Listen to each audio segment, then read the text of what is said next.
Welcome to the Holding Priority Podcast, the Magic the Gathering CEDH podcast. I'm Cardboard Cryptid. I'm the Gaming Ghost. On today's episode, we'll discuss the Edge of Eternities main set. I mean, there's a lot to it.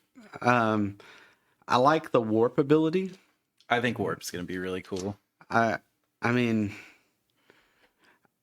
we'll see if it's viable, but there's nothing that I really looked at that stood as a commander staple. But yeah, I think everything is just generically good or powers up like a certain type of deck. yeah, But yeah, we'll get into it. Did you know that there is a RPG called Edge of Eternity?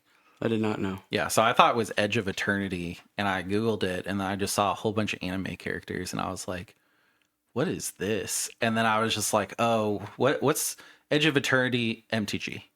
And then it was like, oh, the set is called Edge of Eternities. And it's like, well, Edge of Eternities? Eternities is not a plural word. Like, you either are or you aren't, you know? That's like, awesome. It'd be like the Edge of Infinities. So, like, I was like, this is kind of dumb. But, like, Funny that you found it looking for it, though. yeah. Yeah.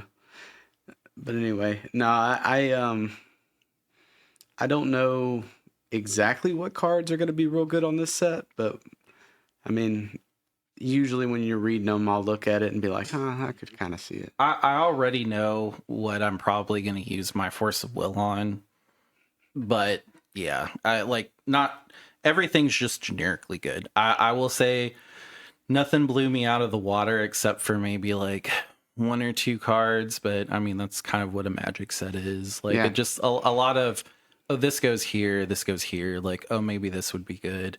Maybe I'll try this out. Like, I mean, just it's good that we kind of have a normal set after like Final Fantasy. Like, to me, the Final Fantasy hype has not fallen. I know a lot of people are still looking for those cards. So like the fact that Edge of Eternities is out, I definitely think this one's going to kind of fall under the radar just because it's the set that came out after Final Fantasy. So Yeah.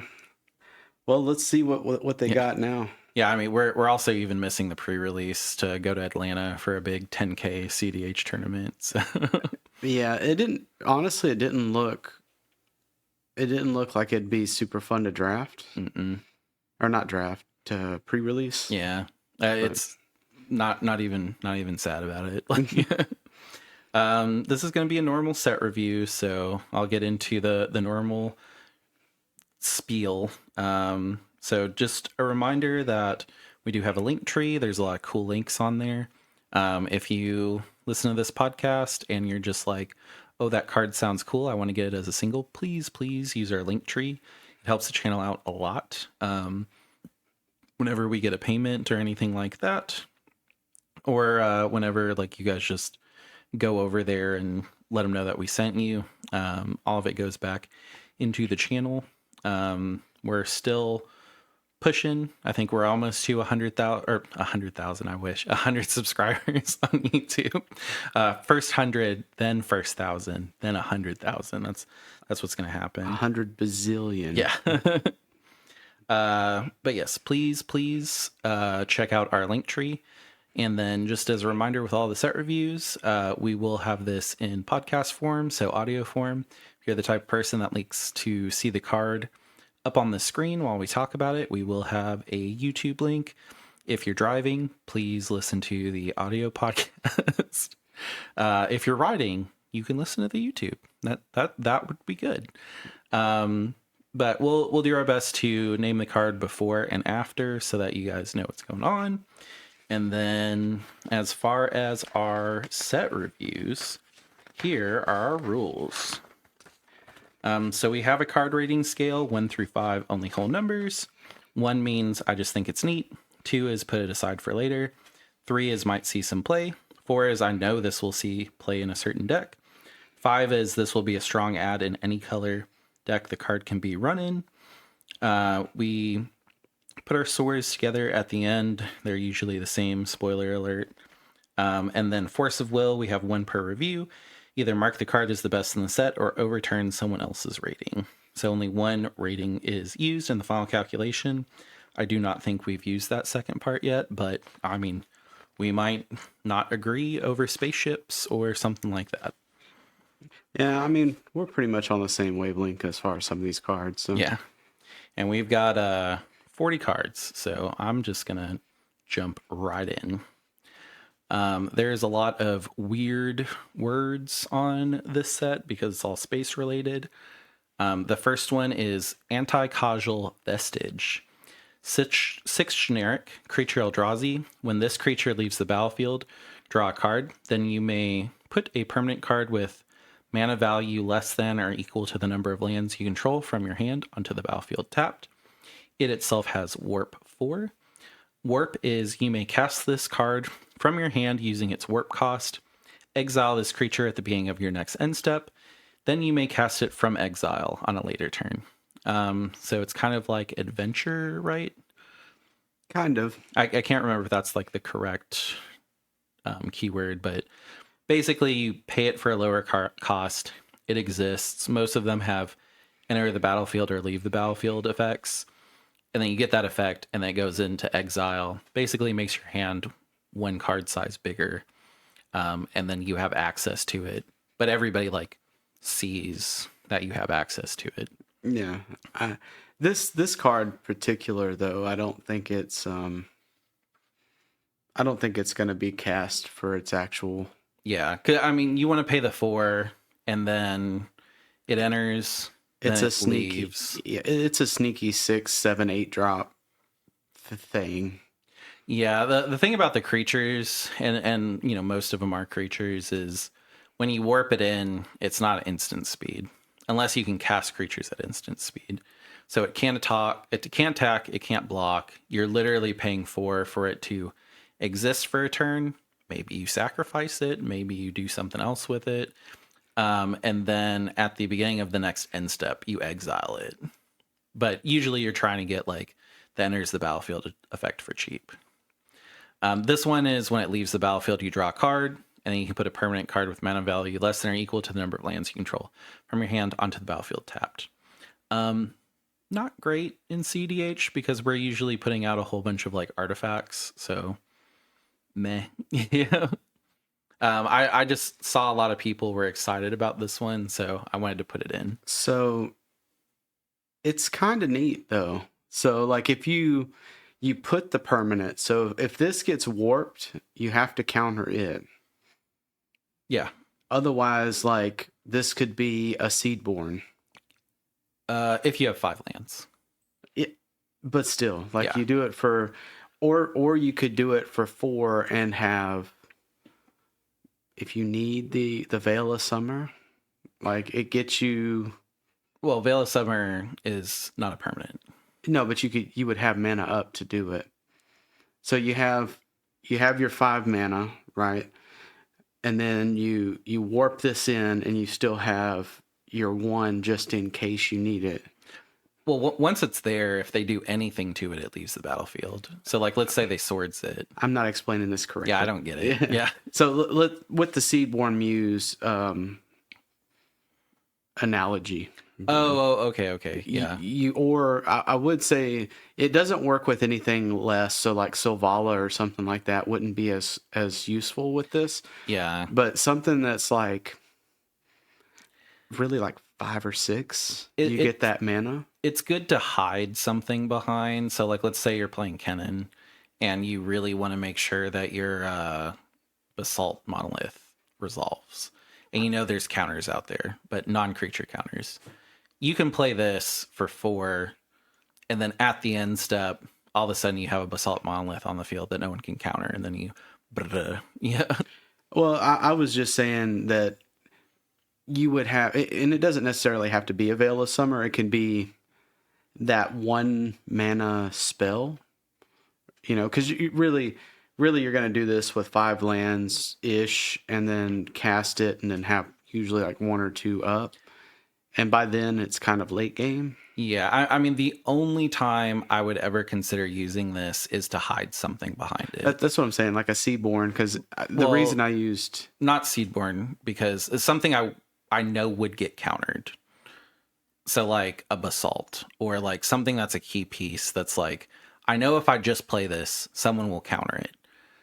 They have to force of will this, and if they don't, my Basalt comes out. So like if you're playing Kennen, I would probably put this in Kennen just to make sure that I could warp it out, put Basalt Monolith out, counter free because it's a put. And then like, what do you do at that point? Yeah. Yeah, well, once it's put, you can't do anything because You can Boseiju it when it taps. my, Because the untap ability does go on the stack because it's not mana ability. I guess. Yeah. I think that I was leaning more into green with this card because Yeah. it's, I don't know why. Just I mean, in Kin's green.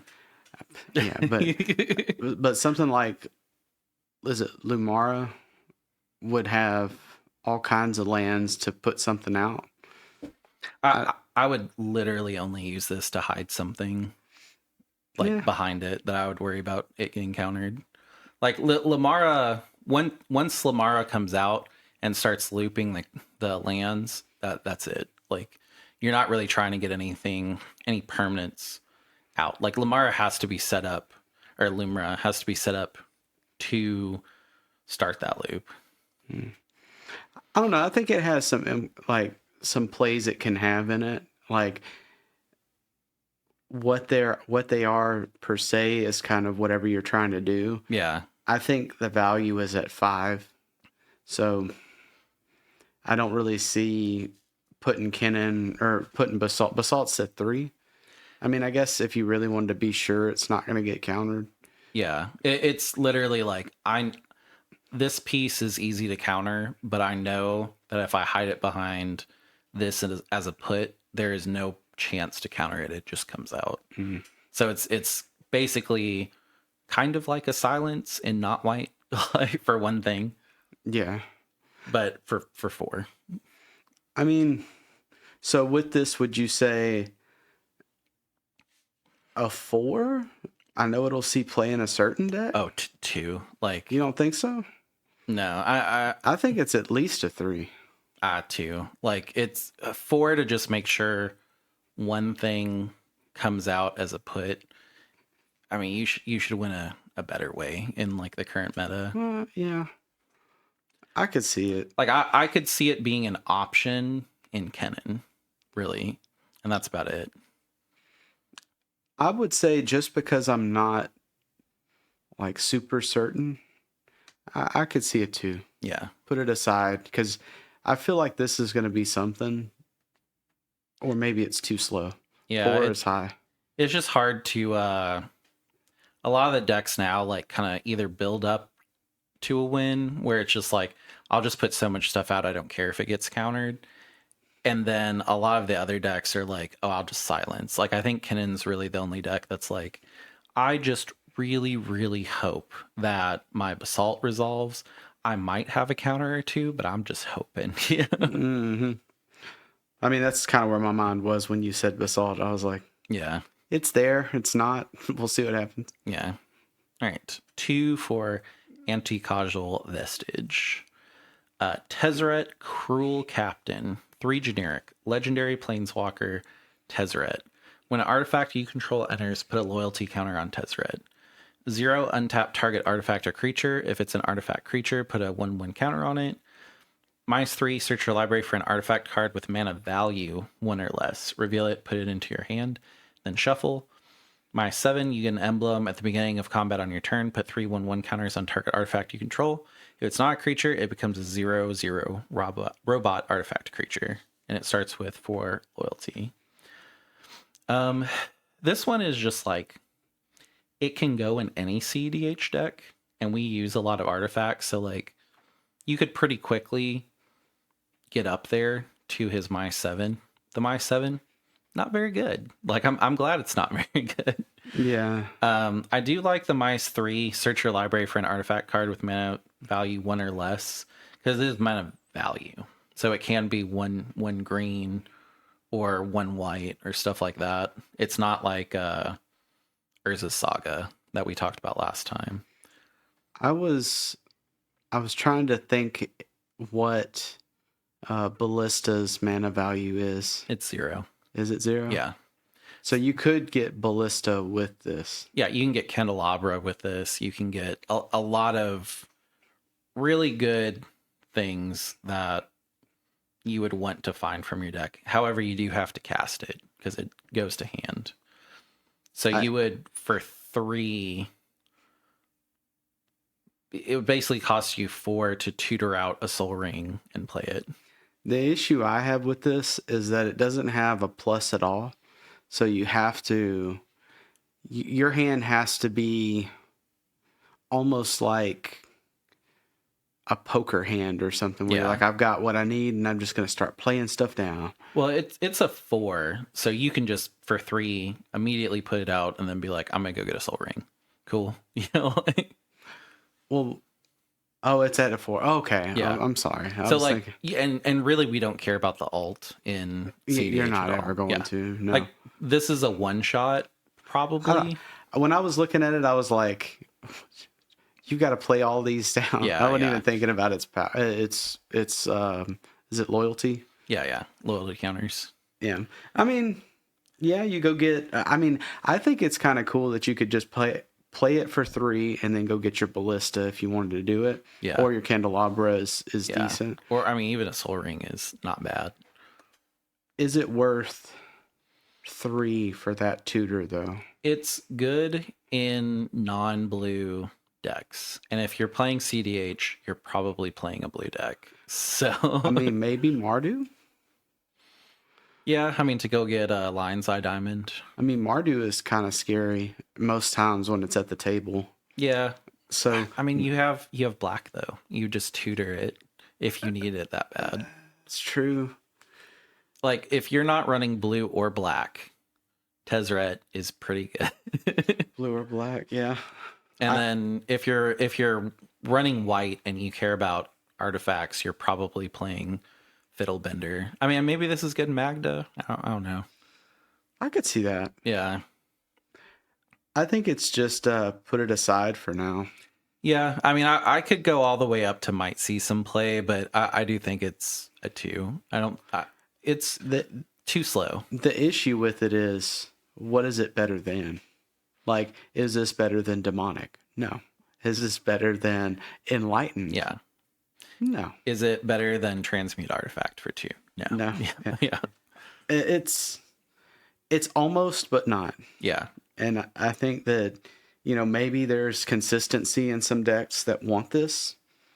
If that's it, then maybe see some play. But I think 2 is a good soft spot for it to be. If the alt had a crazy payoff, it would be great. That would be nuts. and they were like, let's make it not good because this would kind of be an auto include in every deck if we made the alt good. So yeah, I'll give it a 2.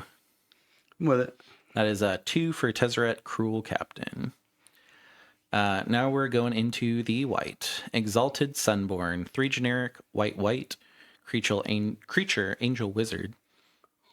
Flying lifelink. If 1 or more tokens would be created under your control, twice that many tokens are created instead. You can warp it for 2. It's a 4/5. Tivit, maybe? I don't know. Do you really want to pay 2 and then cast Tivit, though? I mean, when you're casting Tivit, you're stretching for that 1 or 2 mana that you need to just cast him. Imagine if Dockside was still a thing, though. Like, this would be great.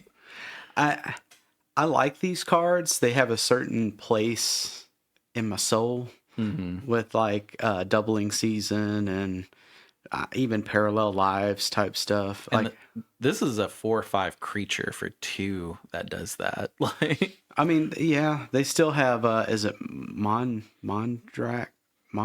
Yeah. There's so many different ones of these that's you could make a really funny deck. And now, is it CEDH? Maybe one day? I don't know. I could see this because we have the goblin that whenever you sacrifice something, you get a treasure token. Instead, if you put this out, you'd get 2 treasure tokens during your loop. So it would make a lot of those loops like actually mana positive Yeah. for 2 on a creature. So it's like, all right, I'm gonna start my combo and pay 2 for this creature. Are you gonna force of will it? Yeah. Can you? Yeah. I'm sure that there's a lot of decks that are excited about this, that they just have loops that are indefinite, but they don't net any treasures. And now it's very easy for them to net treasures with very little setup. What that deck is, oh, I do think it's pretty powerful for 2. yeah. And if you're gonna cast it, it's that turn you're winning. Yeah, I mean, for me, I'm gonna give it a 3 just because like it enables things that previously were a lot harder to enable, and then on a creature too. So I agree. yeah, I agree with that. Yeah. And if you're listening to us and you're like, well, what about this deck? Put it in the comments. Yeah. Because I'd like to know what deck that is. that is a 3 for Exalted Sunborn. It's weird how that one's just so good that it's like does not really need much explanation. No, it's cool. Yeah. This is Halia, Guided by Light, 2 generic and a white, legendary creature, human soldier. When Halia or another creature or artifact you control enters, gain 1 life. At the beginning of your end step, draw a card if you gained 3 or more life this turn. It has warp for 1 white, and it's a 3/3. Yeah. It's good life gain. If you're gonna just loop something, like another thing where it's like, well, I can loop, but does it go anywhere? No. Also the I always forget the name of it. The goblin that you can sacrifice a creature, pay a life to get a treasure. This becomes sacrifice a creature. Soul Ward. Yeah, I always. It's black, right? Yeah, I think like Soul Warden. I think it's Soul Warden. It always confuses me because there's a white card that I think is also called something similar to Soul Warden. That's just when a creature enters, you gain a life. I can see that in my head, and she's like holding up with like green lightning. Yeah. It's kind of. I mean, it's a solid card. A lot of people use it for that loop. Yeah. But this one, you no longer have to pay the life, so that it makes it not indefinite, or it makes it indefinite. So for 1. Yeah.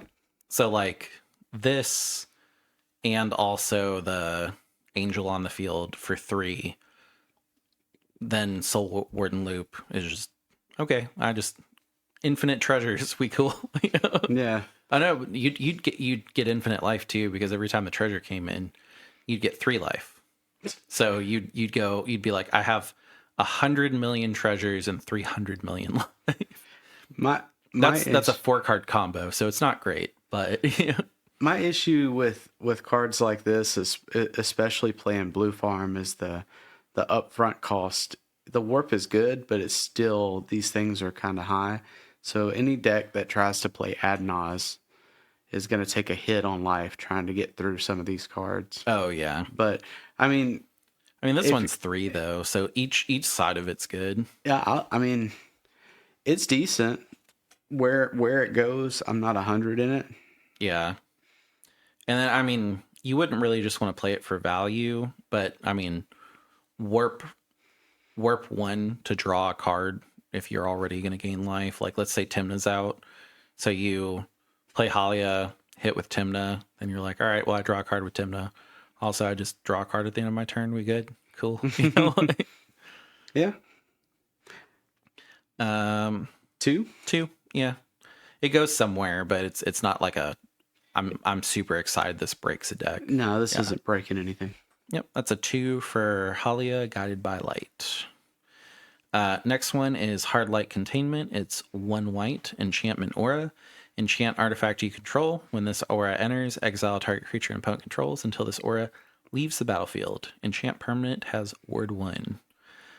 So it's a sorcery speed, Path of Exile. No, not swords. It's not even. But it's a temporary swords. What is the? What's those ones that like you put it on a creature and it just phases out? Oblivion Ring. It's like an O-ring. Those are usually cost at like 3 though. Oh, okay. I see why you're saying swords. Yeah, the fact that this is a 1 is pretty good. I mean, what what artifact are you enchanting that word 1 makes a difference? I don't really know, but yeah. I mean, maybe you put it on, like, let's say you use your mana vault. You put it on your mana vault to stop a loss of life. That doesn't stop the loss of life. If they want their card back, it will, because they'll have to get rid of it. Yeah, I mean, if they can get rid of an artifact, they can just get rid of an enchantment instead. The enchantment, yeah.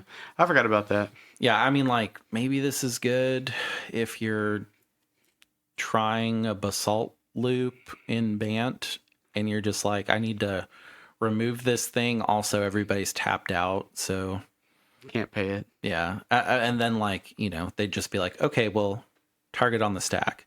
I'll remove it before it hits. Yeah. I don't know. The fact that it exiles something an opponent controls means that you can't, like, put it on a treasure and then, have it come back. Yeah. It's okay. I feel like there's 2 good instant swords-like effects. I don't really know why you'd need another one, but I mean, if you do, consistency. Yeah, it's I'd say here it is. Put it aside. Yeah. Or do you think it's just neat? It could. It's generically good. I just don't know what deck wants more than 2 swords effects. I'm with you. I think that it's I think it's a solid 2, and then if you know where it goes, that would use the consistency, because that's really what you're getting with it. Yeah, I mean, if I put it, I'm going to put it in. If I pull it, I'm going to put it in my CDH staples, and, like, to me, that's what a 2 is. Like, I would immediately go, oh, neat, and then put it aside. So, yeah, that is a 2 for hard light containment. I like this next one, Lightstall Inquisitor, 1 white, creature, angel wizard, vigilance. When this creature enters, each opponent exiles a card from their hand and may play that card for as long as it remains exiled. Each spell cast this way costs 1 more to cast. Each land played this way enters tapped. It's a 2/1. Oh, that's nasty. So it's nasty, but also think about it with a Dranith Magistrate. So you just exile everybody's stuff, and it's like, gone. You can exile a land because you don't cast a land. But if you exile a land, it's going to enter tapped. So you just permanently exile one of the cards in your hand. Or you put a land over there and slow you down. Yeah. I like it. Yeah. This is probably the best one I've seen so far. Yeah. It doesn't get much better, I'll say. I'm going to hold out on a force of will for this. I think this is going to see play, though. Yeah. I think...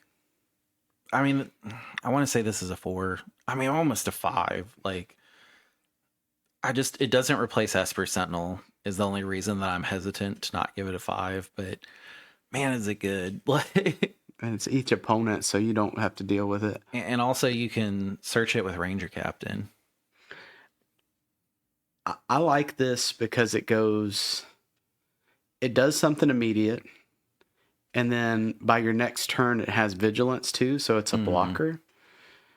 Maybe it's blue farm? I'll give it a 4.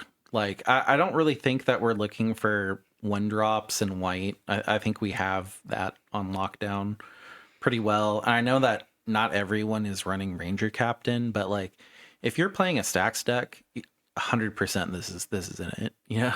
Yeah. I like this. I think it's a 4 as well. Like, It 100% goes in Winota. Is Winota CDH deck? Not really anymore. But, it is an Angel Wizard, so it is a non-human. Yeah. Oof, it's so close to a 5, though. Yeah, I mean, I personally am not going to run it, I don't think, in Hashaton, just because if I'm looking for a 1-drop, I need to go get something else. But also, I really like Tiny Bones joins up. I really like how I can just be like, y'all just remove a card from your hand. Yeah, go Imagine my turn 1 is Lotus Petal, land, Lightstall, Tiny Bones joins up. It's like, y'all just shed 2 cards from your hand. Y'all went down to 5. Yeah, and then if you want to cast it, it costs 1 more. Yeah. I mean, even if it's just face value, it's 1 for 3 mana more on the board. Yeah. Does that make sense? Yeah. That's solid. Yeah. Is it better than? It's definitely not an Esper Sentinel swap. Yeah, definitely not.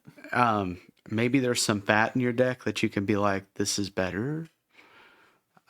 I like this though. Yeah. I mean, if I pulled it right now, I would definitely slot it in to my deck. I would take the enchantment that loops creatures out and put this in. But I think this is going to be one of the value cards too. Like this is probably going to be one of the higher dollar cards in the set. I mean, they did just put it as a rare. They could have done it in mythic. So they're not ever good with those, so you can't really you can't really do that. I mean, yeah. I mean, I think it's good. Like if I could get it for under $2, I would get a couple of them. Yeah, I think if you pull this, I would put it up, even if you're not going to play it. I think it's going to be worth some money. I think this is the card that everybody will be like, did you pull a Lightstall Inquisitor at draft? Yeah. Those people are like, hey, I want to get the really good cards, but I want to pretend like they're not good. So like, hey, will you trade this? It's just a rare. Yeah, no, this is it, I think. So far, at least. I feel like every pre-release has one of those. And if you're one of those, turn this podcast off right now. No, I'm just kidding. Stump your toe. Yeah. No. It's like, I hope that you just pull lands. All comments. all rare tap lands. Give it a 4. You give it a 4? I'm with 4. It's almost 5 though. You could argue it too. Yeah. I'll give it a 4 as well for Lightstall Inquisitor. I think I'm gonna feel bad later on and be like, that was my force of will. Oh, I think so. Pinnacle Starcage, 1 generic white artifact. When this artifact enters, exile all artifacts and creatures with mana value 2 or less until this artifact leaves the battlefield. For 6 generic white, put each card exiled with this artifact into its owner's graveyard. Then create a 2/2 colorless robot artifact creature token for each card put into the graveyard this way. Sacrifice this artifact. Meh. It's good. It's we're not really playing stacks meta, but this is something that'll go in Oswald Fiddlebender. Like, and Oswald will be really excited about it, I think. Whenever this artifact enters, exile artifacts. Oh, it does exile your Oswald, though. And creatures. Yeah. I mean, for a stack style deck, it's good. I mean, you have it there. You cast it before Oswald. Well, yeah. I mean, I was thinking Oswald could turn an Arcane Signet into this and be like, for my Arcane Signet, all of your stuff goes away. But I mean, you could just put it back to command zone. Yeah, I mean, I guess he would just cost 3. Meh. I mean, I don't see where this is gonna go.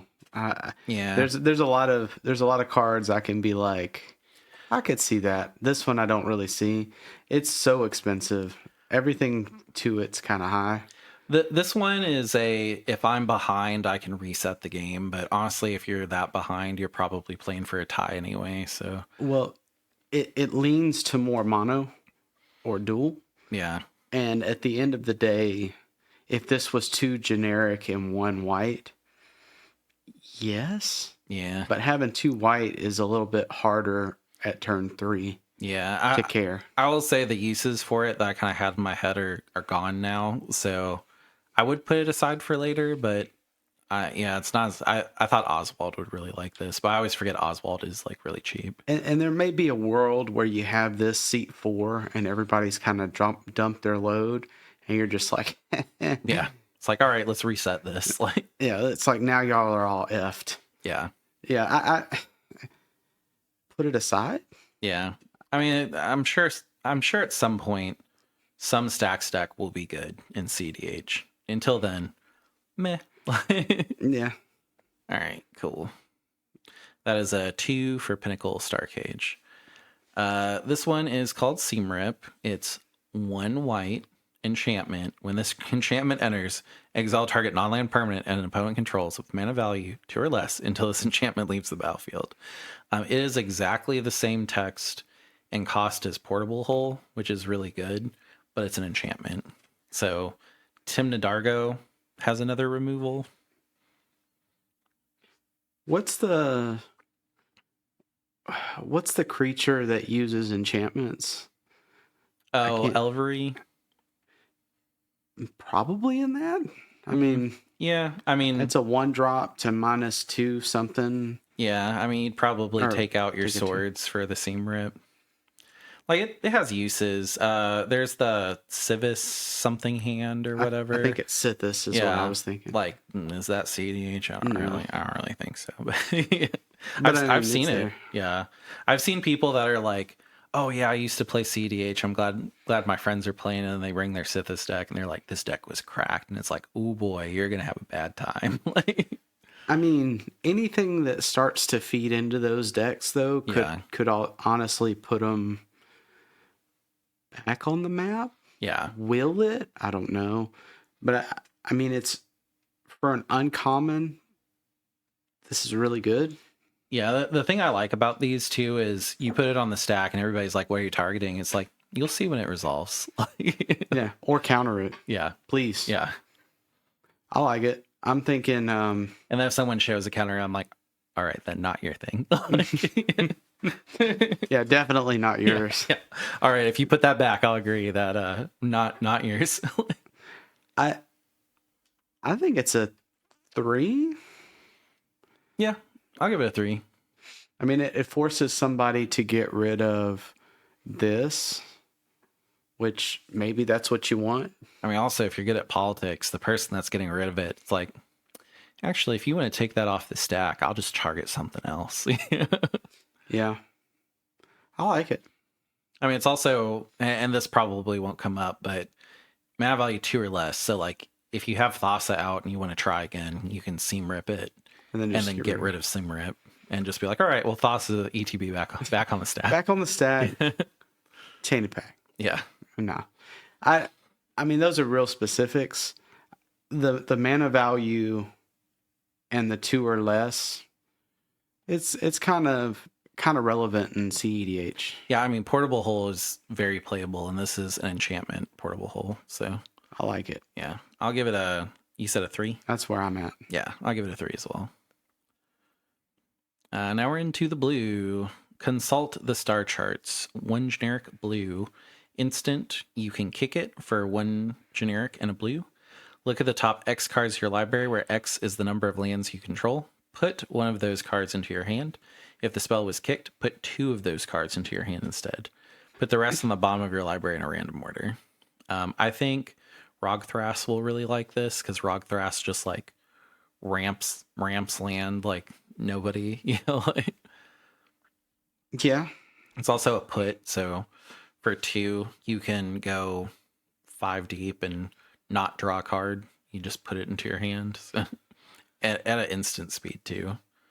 I think it's just generally good though. I don't think it's. Yeah. I don't think that this is game breaking for Rogthras. Oh yeah, I mean definitely not. Like I was gonna give it a 2, maybe a 3, but I was gonna say 2 because is this better than the things that are already in Rogthras? The only thing about this is it puts instead of draws. So you'd probably get rid of Brain Freeze for this, because Brain Freeze is draw 3, put 2 back. That's 3 Bowmaster. Brainstorm. Yeah, Brainstorm.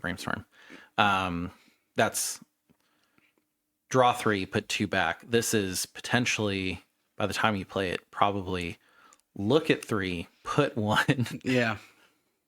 Yeah, I could see that. I still think it's a solid 2. If you want to argue a 3, maybe. Yeah. But it's, to me, when I'm thinking a 3, I'm thinking in general, not just one deck. And if it is just one deck, then it's more of a 4. Yeah. And I think that this is more of a maybe it's better than a slot in that deck. Yeah. So I mean, just blue draw cards. You kind of want them to be at 1, but if it's an instant, you might be able, if it's good enough, to hit it to 2. But 2 is kind of a hard sell. So I do think it's going to be kind of a money card somewhat. it's an instant. I thought it was a creature. Oh no. Yeah. I don't know why I thought that. I also will give it a 2 though. Like it's almost there. Not good enough yet, but I mean, if you're playing a deck where you've locked down draws for some reason, like yeah, maybe it's a good good way. I don't know. Also with most of the farming decks, they all want you. They capitalize on you drawing. So Yeah. the fact that you put it and you kind of like, is it delve? You delve and kind of Yeah. look. I think that's better than solid draw. Yeah, I But mean, even then, this is basically a scry type of effect without saying scry. But I mean, let's say someone's an a-hole and they run Notion Thief for some reason. Well, I yeah, don't you know. just get It's not there. a good card. Yeah. No one else should run it but me. They could also be across from me. Yeah. You would not give Notion Thief player a card. You would go, oh, F that. I'm going to go look for some removal. Everybody's cool with this resolving, right?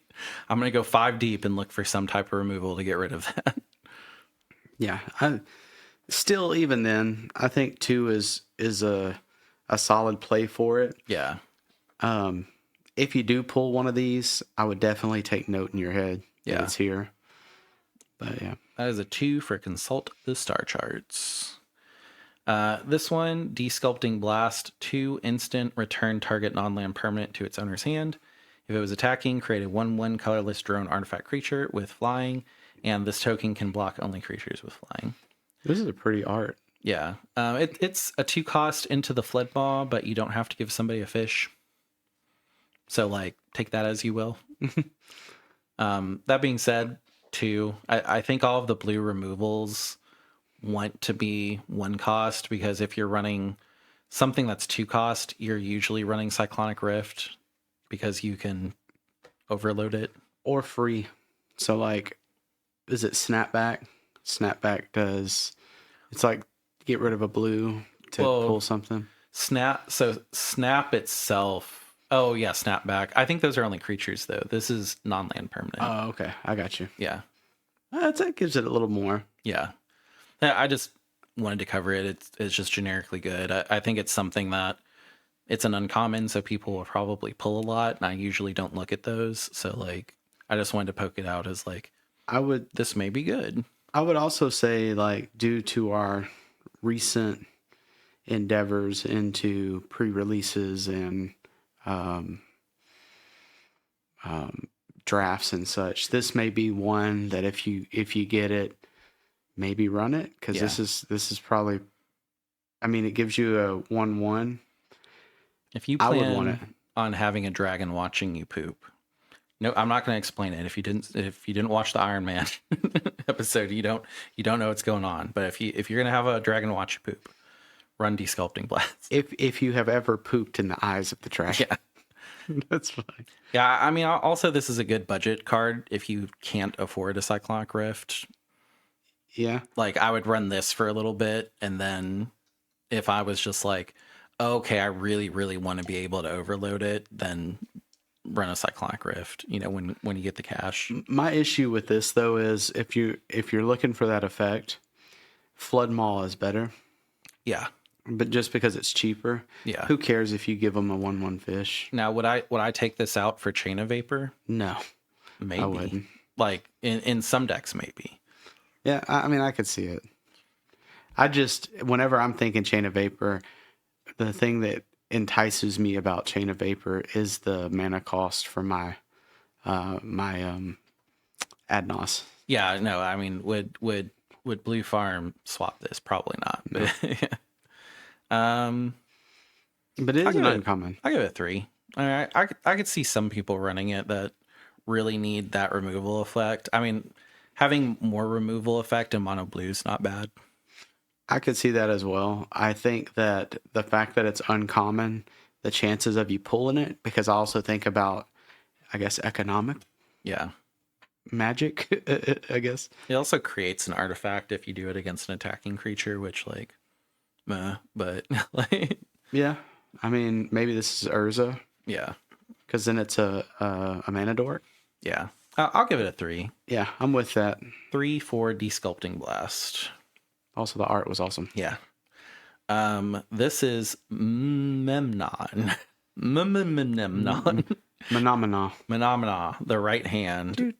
3 generic blue legendary creature, jellyfish advisor. We don't want to get hit by IP claim on YouTube. So Do. yeah. Flying. You may look at the top card of your library at any time. You may cast artifact spells from the top of your library. Artifacts you control have tap, add blue. Spend this mana only to cast a spell from anywhere other than your hand. It is a 3/4. Meh. I just Almost saw, Urza. yeah, I saw a lot of people that were excited about it. I mean, it does expand your hand size from 7 to 8, but you kind of have to be running all artifacts, which, I mean, Urza does like artifacts. So I don't think that this would take Urza's spot. yeah, and it's I a do- 5 I do also. Yeah. I do think that it could be in cahoots with Urza. Like maybe this is a 99. Yeah. But I mean, even then, for 5, you should be trying to win.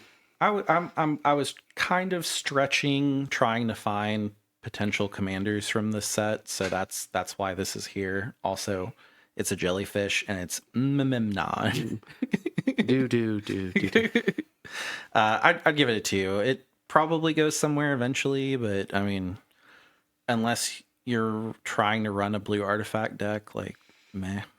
To me, I think it's just neat, but I'll agree with you on it too. Yeah. I mean, like, technically, you could run it in blue-white, tutor Lion's Eye Diamond to the top, and then cast it right away, but I don't know where meh. that's. Yeah, for 5. Yeah, no. Yeah. Give it a 2 for Menenon, the right hand. Do. Moonlit Meditation, 2 generic and a blue, enchantment aura, enchant artifact or creature you control. The first time you would create 1 or more tokens each turn, you may instead create that many tokens that are copies of the enchant permanent. I just think this would be funny in Tivit. Like, what you put it on? Oh, I don't know. When you create 1 or more tokens. Oh my god. Or you put it on Tivit and then just something that can poop out tokens. Like, Well, whenever Tivit swings, he does tokens. well, I mean, like, imagine something that creates multiple tokens. Each one of them is a Tivit ETB. That's what I'm saying, man. So like you use this, put it on Tivit, you swing. Oh, and then you sacrifice all the You copies. sack all the copies, but all of the copies have ETB. Yeah. So now you've got. Yeah. That's funny. That's broke. Yeah, that's funny. Will this take a spot? I mean, it's 3. It's good though. Yeah. Ooh, man. Yeah, I didn't even think about putting it on Tivit to make more Tivits. Yeah, I think that's the play you do with it. Because, like, you put it on Tivit, it gives you 5 Tivits, right? Yeah. And then it doesn't loop anymore because only the first time. Yeah, and then you but have- still, like, I'd be like, all right, guys, we vote yeah. 5 times. It's like, we vote. Can I count on your votes all being the same 5 times? I'll get 10 treasures if everybody's okay with that. Everybody good with that? Yeah. Cool. No, I think this is funny. I mean, I'll give it a 4. It's very clearly a Tivit card. I'm with 4 as well. If you are a Tivit player, is this it? Like, I'm a Tivit player, and I really like this, but I think it's really funny. Like, it's like, do you counter this? You have to. But I mean, you'd have to counter this card. yeah. I mean, if you don't, it's pretty much just, all right, I get 10 treasures and 20 clues. Like, And I'm just gonna draw through my deck now? Yeah. I think this is. I'm gonna force a will this one. just because you're a Tivit fan. Yeah, I think that this is funny as hell. So are you going to change it to a 5? Just to... I am. Yeah, We're okay. force a will in this one. And to be fair, I think that previous card would be probably should have been my force of will, but this is good. My force of will is going to be pretty jank too. So yeah. So that's a 5 for Moonlit Meditation. And I don't care what you have to say about it. Starfield Vocalist, Oh my God. 3 generic blue, creature human bard. If a permanent entering the battlefield causes a triggered ability of a permanent you control to trigger, that ability triggers an additional time, and you can warp it for 2.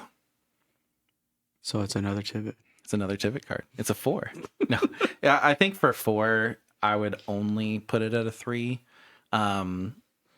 I mean, how funny is it to put out for one generic and a white, put out the angel, one generic and a blue, put out the vocalist, and then flicker Tivit. It's like, all right, very similar situation as to last time, guys. I think it's pretty good. I mean, it's making. Is it? What's that card called? I mean, Atraxa. Yeah. Yeah, like No, it's not Atraxa that I'm thinking. It's making it more viable to run. It's the mommy card. Elishnorn, Elishnorn. the one that shuts off ETBs. Yeah, would make it. I mean, there's a lot of ETB love here, and I think that would make her more viable to keep in your deck. Yeah, I mean, She's I think at that expensive, point I would just run Toper Orb though. Yeah, I see The that too. artifact. It's an interesting card though. Yeah, I mean, is this stupid? Yeah. I mean, I might actually just cast Thassa's Oracle to scry twice. For 4, I mean, I could see it getting that desperate. I could. Yeah, there's a lot of games that happen that way. Where it's like, I've got like what, five blue on the field at this point. Yeah, I guess for 4 I'll just scry 10 twice. That's funny. Or scry 5 twice. Scry 10. Because it would have 1 from it, 3 from Thassa. 2 from Thassa. Well, it'd be. Oh, I'm sorry. Yeah, one from it plus 2 Yeah, is would 3. be 3. Yeah. My math and words aren't working. I'll give it a 2. I think at 4 it's a little hard to justify. Would you say a 3?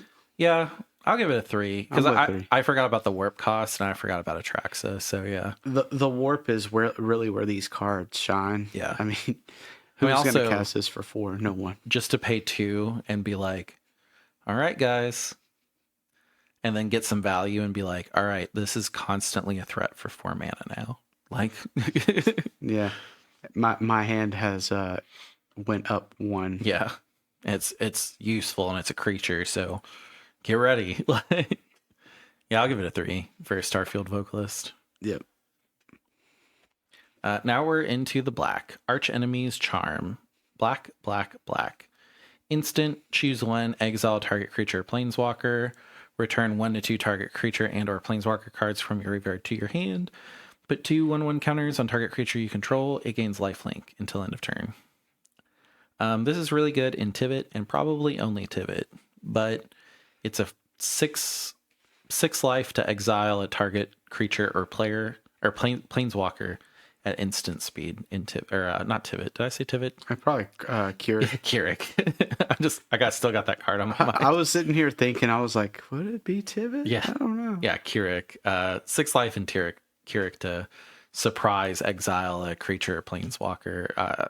It's a 4 there. I don't think it's good anywhere else though. Yeah, I'm with you on that. Even our friend that really likes Keurig moved off of it for Rowan. So.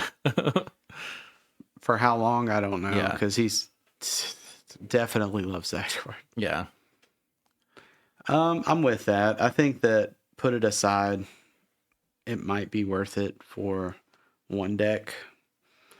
The problem is, though, there's other options because, like Rollick. I mean, having 2 Rollicks is not bad. Yeah. Especially when they can hit a planeswalker if you're seeing a lot of Sisseys. That's true. That's why I'm giving it a 4. Just you're 4 in it? Yeah, Keurig will run it 100%. I agree. Keurig will run this. Cool. 4 is good. I'm just always happy to see another charm hit the rotation. Chorkle of the Void. 3 generic black enchantment aura. Enchant creature you control. When enchanted creature attacks, put target creature card from defending player's graveyard on the battlefield under your control, tapped and attacking. At the beginning of your end step, sacrifice this aura unless a non-land permanent left the battlefield this turn or a spell was warped this turn. So does that mean you get to keep their card? Oh yeah, like even if at the beginning of the end step you have to sacrifice the aura, you still keep the creature.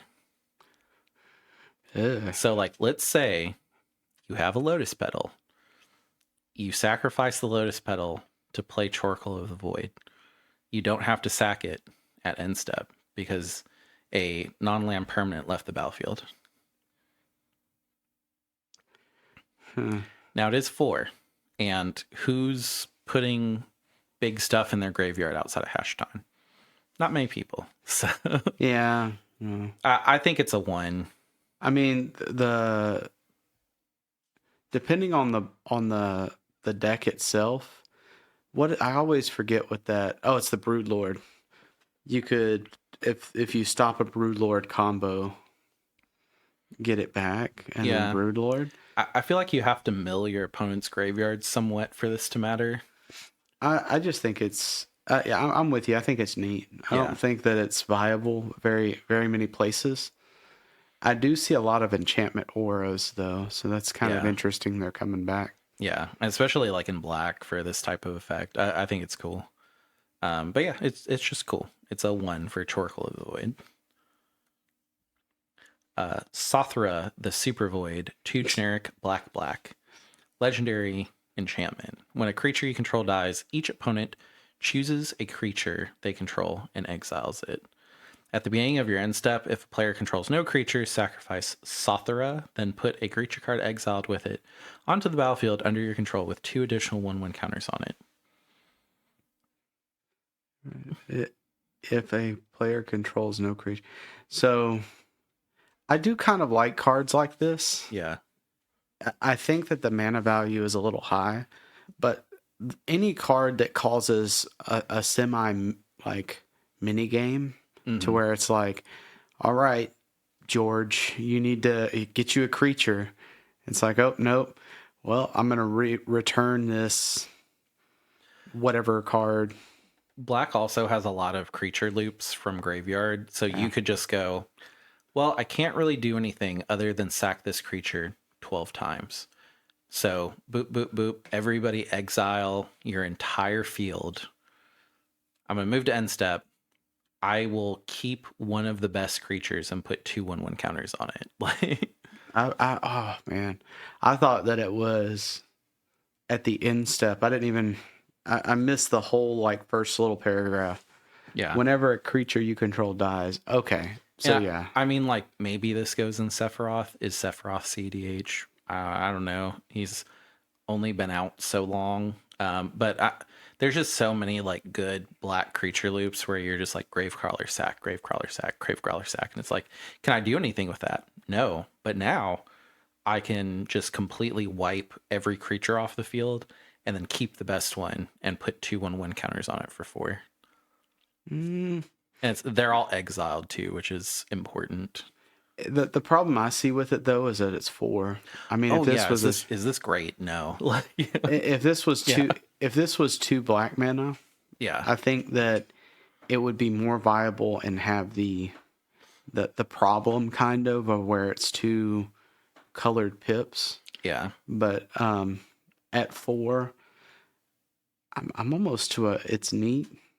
I'd give it a 2. I'd definitely put it aside if I pulled it. It would go in my CDH staples. Think so? Yeah. I do not think it deserves more than a 2 though. A 2's a stretch for me, but I'm with you. Yeah, I mean, Keurig might run this. No, I don't think so. Well, I mean, just 2 generic for that effect is...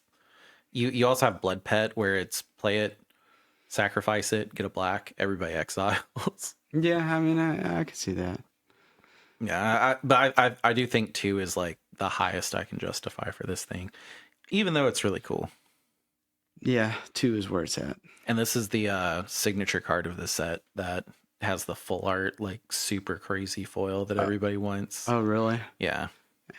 Yeah, I know. Will I be buying any of this set outside of a collector's, or not collector, a bundle box? Probably not. I'll probably get a bundle box and then be like, cool, if I need anything ever, I'll just get singles.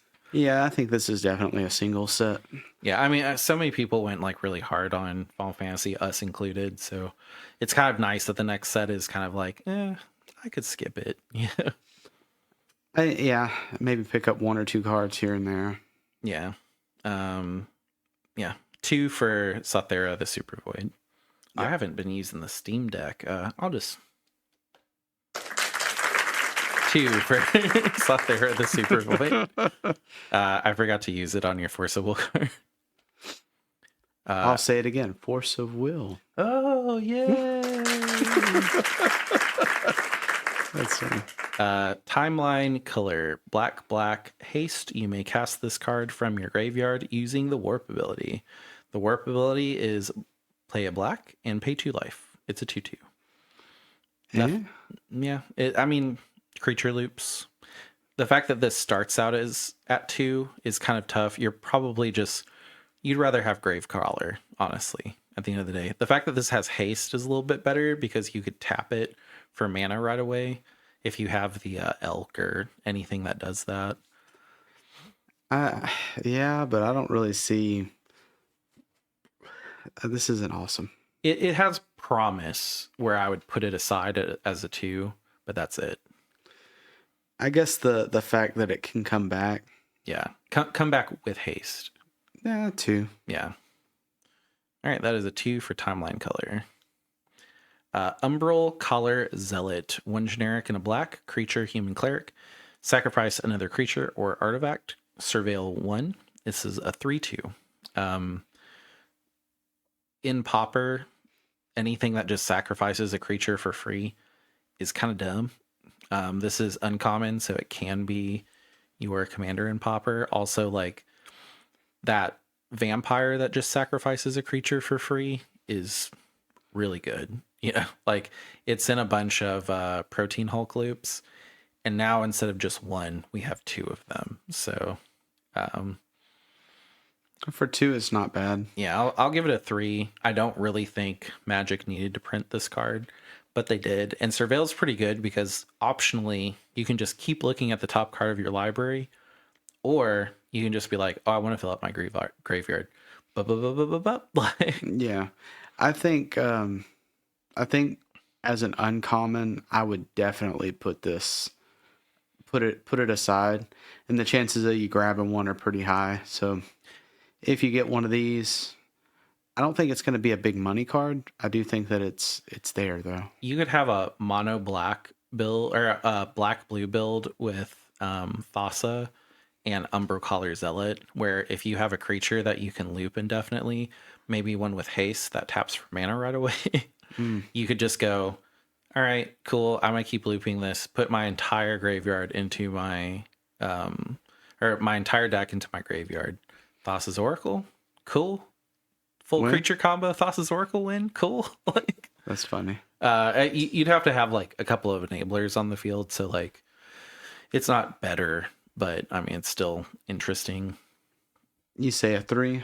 Yeah. That's kind of where I'm at with it. Yeah, these cards are like this. You'll see this card for a long time, like Yeah. in casual and Pauper, and maybe not Pauper because it would have to be the commander, but like we did not need another version of a broken sacrifice another creature vampire, and here we are. So It's the world we live in. yeah. That is a 3 for Umbral Collar Zealot. This one is Vote Out. It is not a CDH card. I just like that it is a reference. So Vote Out, 3 generic and a black. Sorcery, Convoke. Your creatures can help you cast a spell. Each creature you tap while casting a spell pays for 1 mana of that creature's color. Destroy target creature. It's Among Us reference. That's what I was thinking. It's a 5. It's a 5 because it's Among Us. This is a 0, but I think it's really cool and it makes me happy. It also has all of the like fingers pointing at it, and it's going out of an airlock, which I mean it should exile target creature, not destroy, but I get some balancing was needed. So yeah, I think it's neat. yeah, I like that we got an Among Us reference, and it says democracy is not always just. That's awesome. Yeah, I think it's really funny. And it's kind of like the monster. Yeah. It was just close enough so everybody could be like, I know what that is, and them not get sued. So yeah, I like it. I'm gonna skip over that one, but I just think it's cool. Zoo Ifit, Osteoharmonist. Those are some words. I'm surprised you got through that. Yeah. Like, One generic black legendary creature, human wizard. Tap, return target creature card from your graveyard to the battlefield. It's a skeleton in addition to its other types and has no abilities. Activate only as a sorcery. 2/3. Were you like, wait, did you wake up this morning and were like, Zoofit? Just walking around. I That saw was amazing. it and it came to me. That's awesome. You were able to. I can't even. Harmonist. I also Jesus. like the flavor text. They will call you a monster, but I will call you worthy. This is probably just a casual commander where you put a whole bunch of like black creatures in that have bad effects, but you mill them and then you tap Zoo Ifit and then just get big skeletons on the battlefield. I just think it's cool. It's just a 1 for me, but Yeah, 1. yeah. I try to highlight at least one card that I'm like, while I'm not a casual player, I could definitely see this being a cool casual card. And like high power casual. So Which is always, it's funny because high powered casual is always 1 or 2 cards away from being like CEDH yeah. usually. Yeah, the fact that this one gives it no other abilities is meh. But you can flicker them and then they come back as whatever they were. So it's an extra step, but Maybe cool. so. That's a 1 for Zoo Ifit, Osteo Harmonist. Now we're on the reds. Memorial Vault, 3 generic and a red artifact. Tap, sacrifice another artifact, exile the top X cards of your library, where X is 1, plus the mana value of the sacrificed artifact. You may play those cards this turn.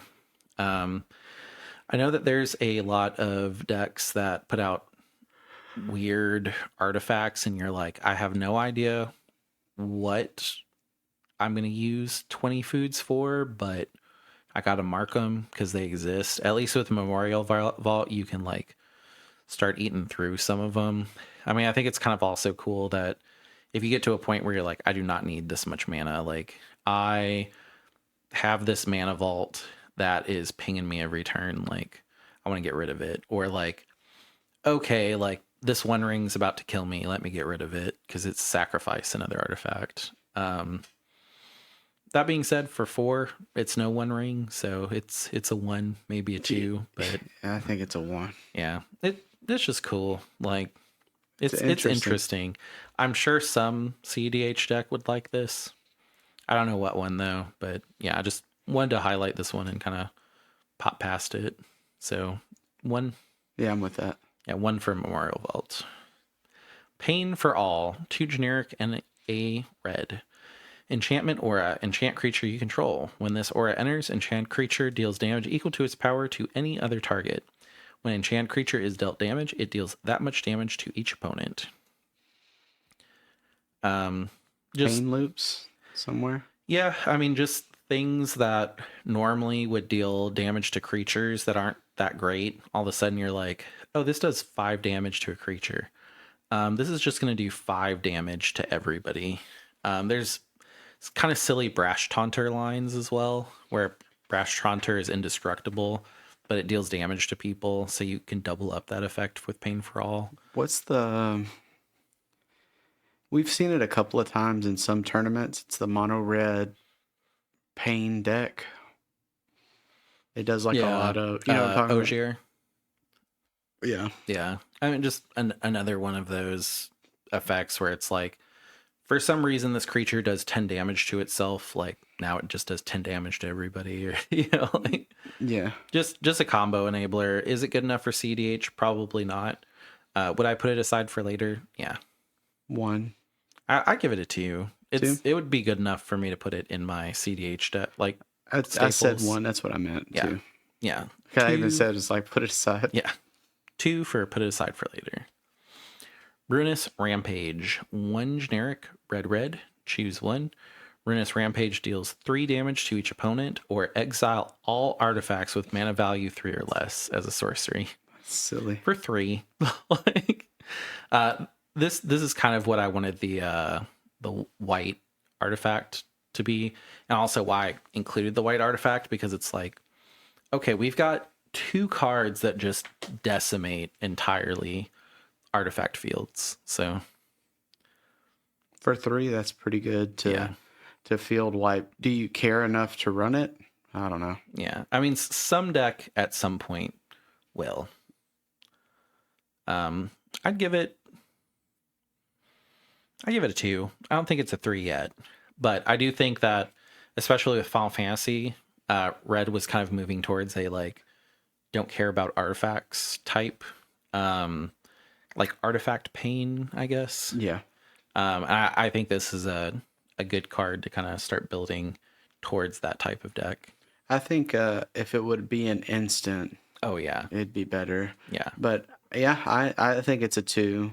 I mean, you field wipe all is it 2 or less, 3 or less? Three or less, and 3 Which or is less is a lot. huge. Yeah, like 2 is pretty good. 3 is like it'll It's hit everything. everything, Yeah. everything but One Ring, basically. I'm with it. Yep, 2 for Ruinous Rampage.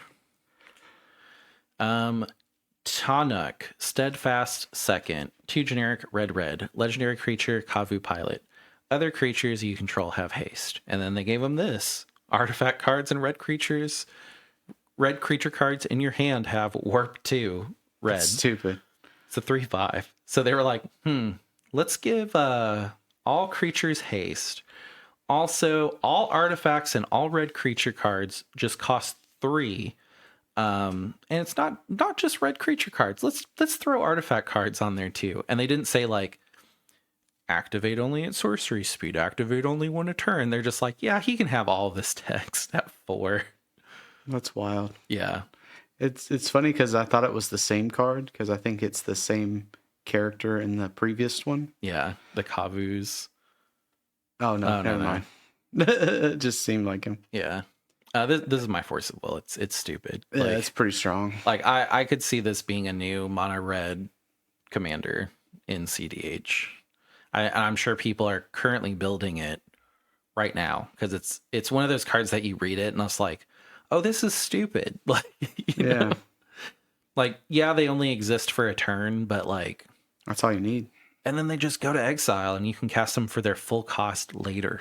Like that's so stupid. Like, So you warp out these big things and then possibly get them later. yeah. I like it. Yeah. We're a few bones short of a skeleton crew, Sammy, but we've got plenty of spine. That's awesome. I mean, also too, like if you have Bergie, then it's like, all right, everything really just costs 2. Like, Yeah, because a warp and you can run those crazy artifact cards, like the ones that like tap for 5 mana and all mana is all colors and you know, like just stupid stuff. Like it seems like it'll be fun. My thing would be, how do you close in mono red? Is it mostly crackle or is it something else? I mean, it's mostly just infinite treasure combos And then dumping it into something. Yeah, which I mean, This helps with that. yeah, you can just it's stupid. Like you like the fact that you can look at every artifact that's ever been printed and go, oh, does it tap for more than 3? Great. Good. Like it nets mana. It's a ritual. Yeah, I like that. Yeah. Isn't there no, never mind. I thought there was something like Omnath that gave that like let you bank red mana, but I can't remember. I don't think there is one. Ashling kind of does. That's right. Yeah, That's I think it's just through your turn, but it's still stupid. And also just all other creatures you control have haste. So like anything you warp out can immediately swing. So like you could put a Blightsteel Colossus out and just be like, Blightsteel Colossus for 3. It has haste. Who do I not like? Like Have fun. yeah. That's Yeah, awesome. this is stupid. It's got my Force of Will. I'm also gonna give it a 5 since I Force of Will. Yeah, it's a 5. Yeah. You didn't hit the button. No, I didn't. That is a 5 for Tanuk, Steadfast second. I like to see red commanders too. Mono red is a lot of fun. Like Weapons manufacturing. 1 generic and a red enchantment.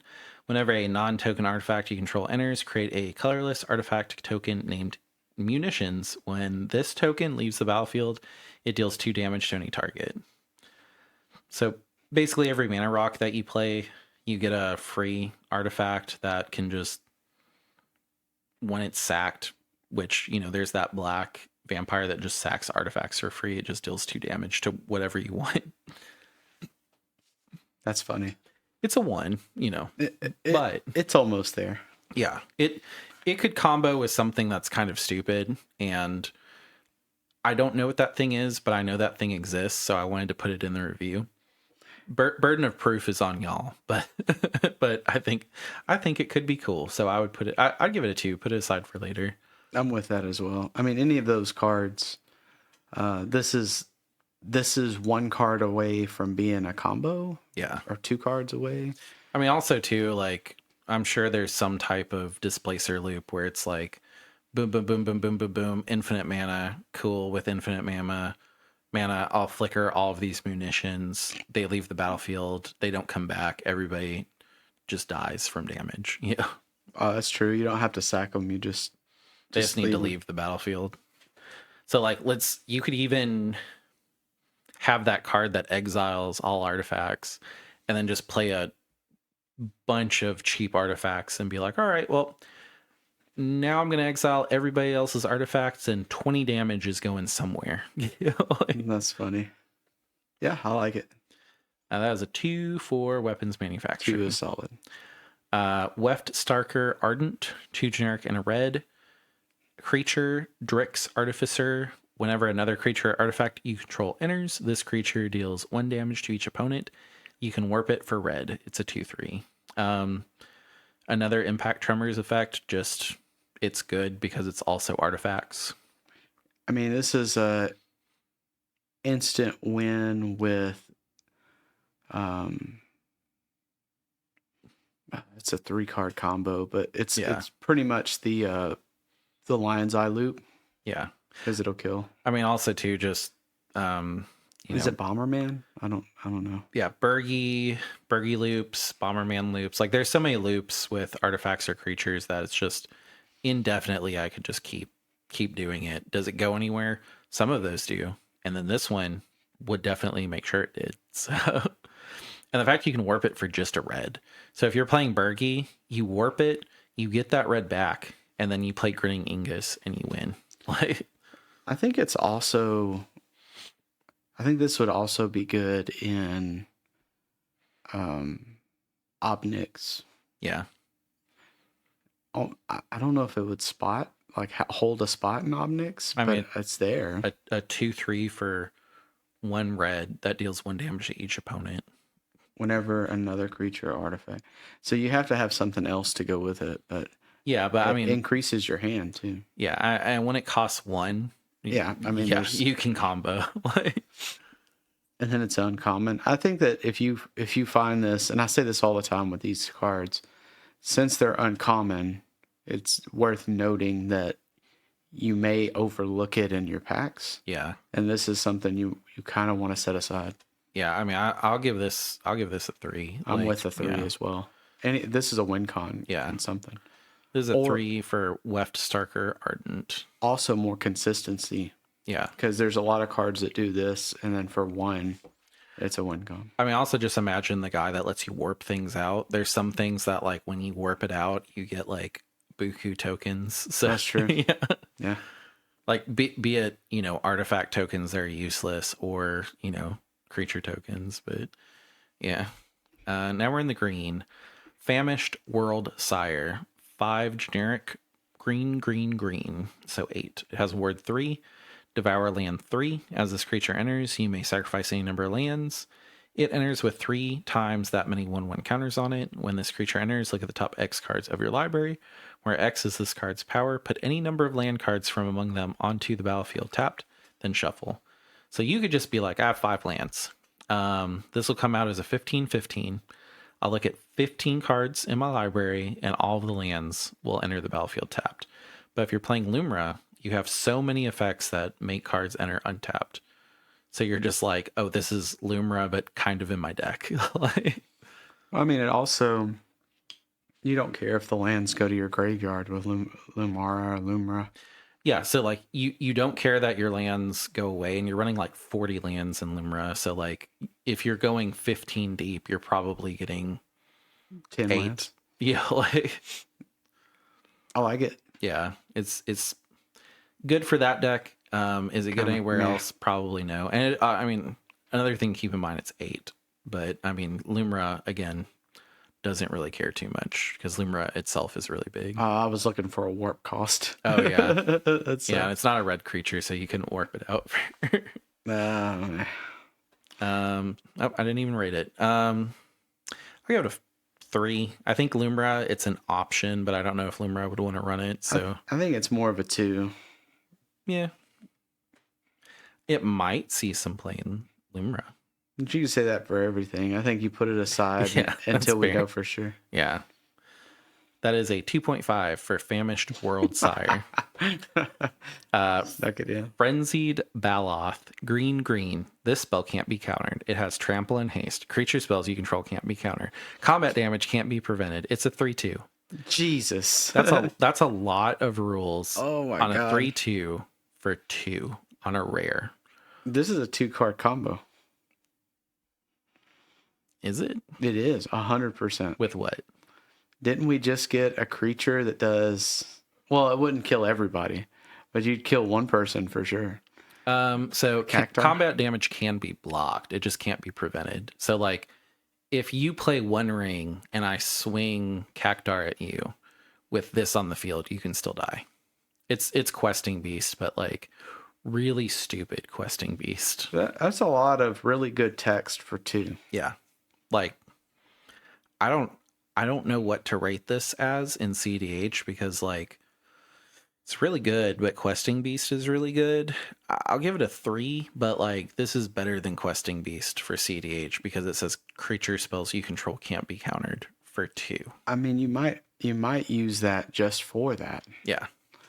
I'm with that 3 as well. And it has trample and haste, you know, like, Yeah. and it can't be countered. And then if someone plays a One Ring, you're just like, me no care. Me swing creatures. Like you have counter spell, me no care. Like We just swing. yeah, you have face, turn sideways. I think it's definitely the Neanderthal green, Yeah. smacking stuff with rocks. I mean, I would love a more Neanderthal-y CDH type. That'd be so deck. fun. Yeah. It's like I would literally just sit there and pretend to be a caveman the entire time. I'd be like, "You play blue? Me no care."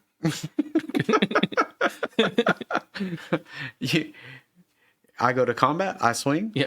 You try to block, doesn't matter. And then you have to play like all of the people in tournaments that have only played in their pods. And they're just like, all right, well, I dropped this, and this, and this. And then everybody's like, whoa, you got to put those on the stock. It's like, me no have stack. Creature spell can't be countered on card. Me play creature? Me play creature? Me move to combat? Combat good? Stack, no care. Yeah. Stack no care. Blue no care. White bad. Like, That's funny. Die first. I'll give it a 3. 3 is where it's at, and it's probably a 4 too. I think it's a 4 somewhere. Yeah. Where I don't know. I mean, But there's a lot of just creature combos. I mean, I think that this would go in Rog Thras. Just I don't really know if you care too much. I mean, maybe Kenrith. I don't know. I don't even know. It's good. yeah, this is a solid card. Yeah. That is a what were we saying? 4, 3? I think it's a 3. I think it's a 4 somewhere. Yeah. I know for sure it's a 3. Yeah. That is a 3 for Frenzied Baloth. Thanks, awesome. What if I did the rest of the podcast and that is Green Pollinator, green, artifact creature, No tap, no play, 1/2, common, bad. Next, Gene Pollinator, green artifact creature, robot insect, tap an untapped permanent you control, add 1 mana of any color. It's a 1/2. The only reason this is here is because it's a 1/2 that is a mana dork for 1. Now you have to tap something else. Could be land. Yeah. You could just be like, dang, all I have is a forest. I need a blue. And then you're like, oh, tap this, tap the forest, get a blue. Or you could also tap something like your Sylvan Library. Yeah. Your Lotus Petal that you don't want to sack yet. Exactly. Like your Lion's Eye Diamond that you're not ready to sack. Like it's okay. Note to all listeners, this is a common. Yeah. Again, when you're pulling your packs, maybe notice this. Well, it's also an artifact creature, so it's like it counts for 2 when you're thinking about like things that care about delirium and stuff like that. Yeah. So it's pretty good. I think that this is a 3. Yeah, I mean it's an option in some decks. It doesn't go in every deck, but I mean it's pretty good. Like you could tap your Esper Sentinel at instant speed, or things that want to be tapped, you can tap them. Like Howling Mine, for example. Not that you're going to be running Howling Mine, but you know, you might. Yeah. Yeah, I agree with the 3. It's got some potential, and it's a 1/2 mana dork, and we know 1/2 mana dorks are really good. Now it's a mana dork with extra steps, but it is a mana dork. I think it's extra steps that are easily, done. You could tap this in your mana vault to get a blue. Yeah. That's pretty good. You could tap this in your One Ring to get a mana. That's funny. Yeah, I'll give it a 3 for Gene Pollinator. Now we are into the dual colors. Cosmogoyf, black and green creature elemental Lurgoyf. This creature's power is equal to the number of cards you own in exile, and its toughness is equal to that number +1. Why do you think I put this in here? It's jank. I don't see it yet. So let's say I really don't like somebody that might be playing Blue Farm, and I think they're about to win. I can swing with Cosmogoyf and be like, all right, I swing Cosmogoyf. Any blockers? And then they go, no. And I'm like, great, Tainted Pact. Oh, yeah, that's funny. I'll exile 40 cards, you're dead. I didn't even think about Tainted Pact. Yeah. I mean, you could probably do it with Demont Consultation, but that's dangerous. Yeah, I mean, are you going? Well, I mean, you'd take somebody out with you though, because you would still exile your entire deck. So you'd be like, oh, well, I guess we both lose. Damn. That's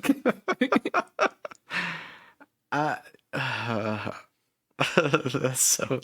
If I see this card, I'm so mad at you. That's funny. Yeah, I just think it's hilarious that you could just be like, Tainted Pact and Demont Consultation is the best buff spell in this deck. We're good. Yeah. It's like, I missed. Yeah. If you counter this, I'm killing you. Yeah. Or you could just be like, how much life are you at? All right, I'm going to Tainted Pact.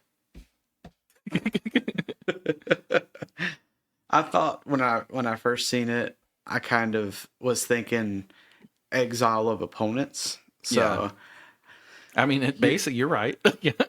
Well, no, I was thinking that it would count your opponent's cards. Yeah, I mean, most of the Lurgoys do that, so you're not wrong. I think this is pretty funny in Atraxa because Atraxa like somewhat doesn't care if it hits Mistwing Griffin and the other, I think it's an Eldrazi that you can cast from exile. I mean, also like some of the Jund decks that just want to, do squee Food Chain. If you've already got Food Chain in hand, you're just like, meh, might as well just swing with my Cosmogoyf, exile squee eventually, and then kill whoever I think's going to counter me. It'd be funny to like try to Thassa out, and they're like, well, I counter Thassa or something like that, and you're like, I'm gonna move to combat. You're dead. Yeah. That's funny. I would just literally look at them and be like, I can guarantee you're dead if you counter that. You still want to do it? All right, cool. Oh, it's a Ron card too. Chris Ron. Yeah. That's awesome. Yeah, I mean, the art's really cool. It's a entire galaxy that is a Lurgoyf. Kind of attacking, yeah. And then, I mean, elementals are also very like, you could search this with Injund as well. Because there's a red elemental that brings an elemental to the top of your deck. That's interesting. Yeah, I mean, it sounds funny. Like I want to kill somebody with it just once.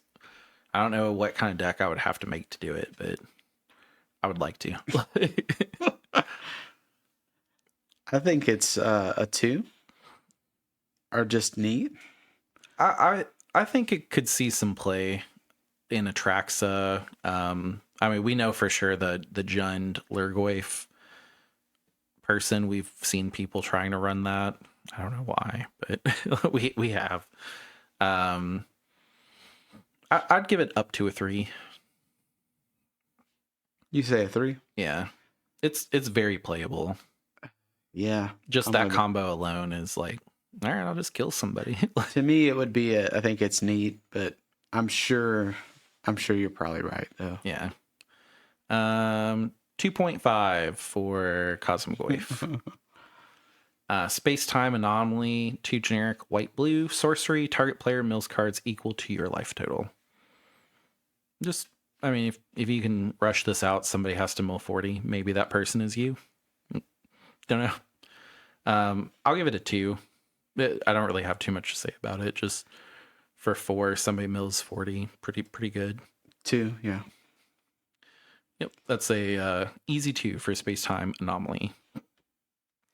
Tanuk, Memorial Ensign.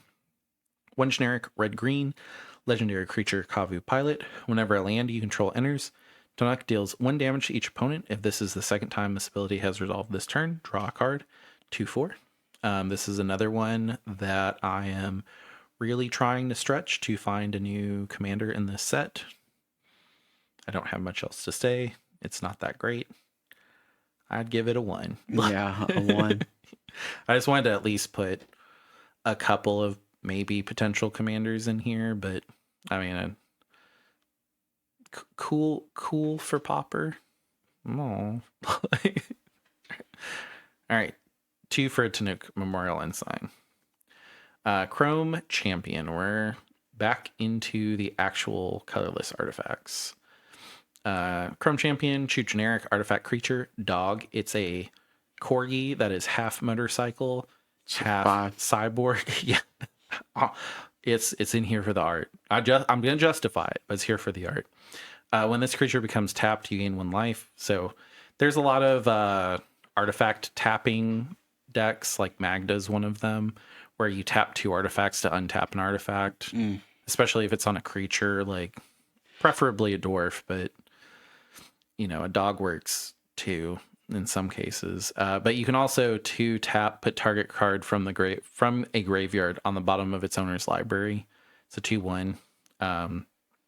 River Song draws from the bottom of the library, so you can just recur the same card over and over every turn. I've seen a couple people try to run River Song just because whenever you search your library, she deals damage equal to her power, I believe. So we've seen people try to play it. People want to play it. It's probably the most playable commander in CDH from the Doctor Who set. It's not that great. I always see people, they're like, no, you don't want to remove River Song because like I'm going to be dealing damage to everybody else. It's like, I'm going to be taking damage. I'm removing it. And they're like, but why? Why would you do that? I don't get it. I do like the style of the deck. So anything that lets you recur from the bottom of your library is pretty good. That being said, I'm probably just going to give Chrome Companion a 1. Art-wise, it's a 5. Art is a 5. If I get this signed, like, I'd do it in a moment. Yeah. The thing's awesome. Yeah. Noteworthy as well. It's common. Yeah. I wouldn't say if you get this, put it aside, because I mean, man, Put it on your nightstand. yeah, frame it. Yeah. But no, If I a think girl a 1 comes is over where it's and at. says, "Do you have protection?" Just tap on the Chrome Champion. And be like all kinds of protection. Yeah. I'm not catching nothing. Look at this dog. We're good. That's awesome. All right. Yeah, that's a 1 for Chrome Champion. Dauntless Scrapbot. 3 generic artifact creature robot. When this creature enters, exile each opponent's graveyard. Create a lander token. Lander tokens are new to this set. It's an artifact with 2 tap, sacrifice this token, search your library for a basic land card. Put it on the battlefield tap, then shuffle. It's really bad in CDH. This is a 3/1. Just a creature spell for 3 generic that you just play it and everybody has their graveyards gone. Pretty good. Just generically good. I'd put it aside. I'd give it a 2. A 2, yeah. There's so many graveyard decks in the current meta. I think colorless for that, it could go in any deck. But Yeah, would I you mean, want it? you're I gonna don't put Dothy in instead of this, mostly.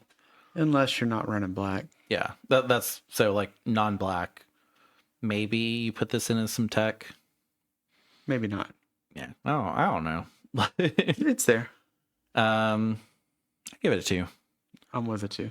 I think it's a good card in the current meta to know that exists and it's an option, and very pullable too. But Yeah, it's an uncommon. yeah, is it a card that I'm rushing to put in any deck? No, I just like to know that it's an option.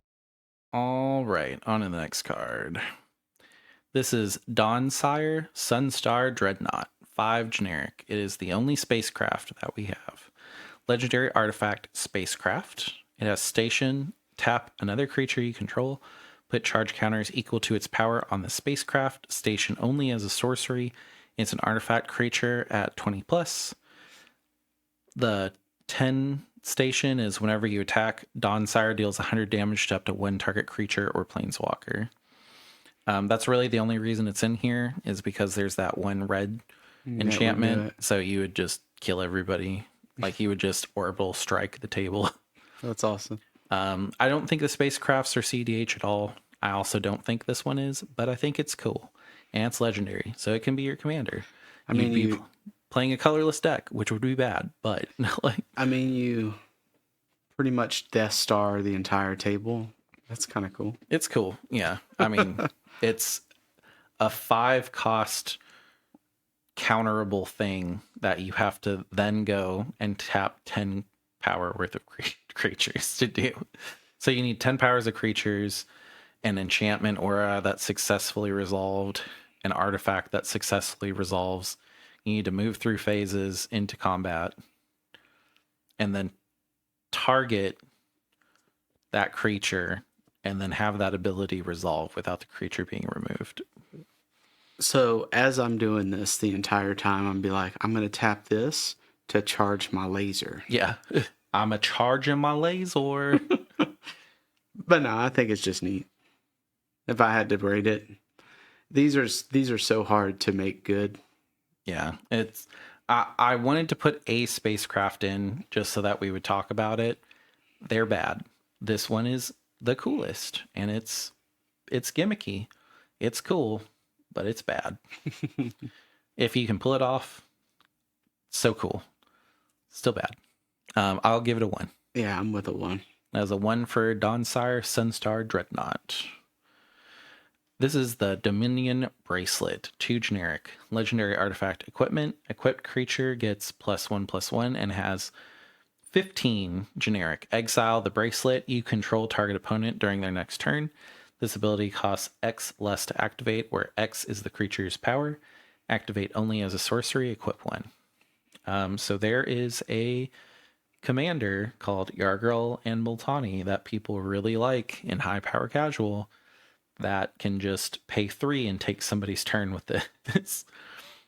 We have a friend that always jokes that he's working on a Yargirl and Multani deck, and now it's maybe not as much of a joke. I was trying to find that as a sorcery because I thought you had said it, and I was like, Yeah. if not, then you could swing with like Cactar and then do this. Well, you can swing with Cactar, and Cactar gets that big until end of turn. So after combat, you can move it on. So, I mean, potentially kill somebody and then take somebody else's turn. But is it CDH? No. Is it really cool and really funny? Yes. Yeah, I'm with it. A 1.